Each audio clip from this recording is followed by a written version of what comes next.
Hi everyone, in front of me I've got ITEL S25 and let me share with you how to set the camera timer on this device. So let's start with opening the camera app. And currently we are in the standard photo mode, so let's switch to the settings in the right upper corner. And now we have to scroll down to find the timer. Now let's choose the time from available options, 10, 5 and 3 seconds delay. Let me choose 10 seconds delay. Let's go back and tap on the shutter button.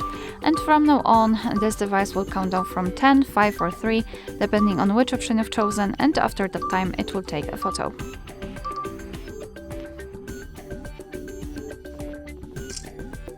Alright, we've got it. Of course, if you want to, you can also turn off the timer. Just enter the settings again, tap on the timer and tap on off.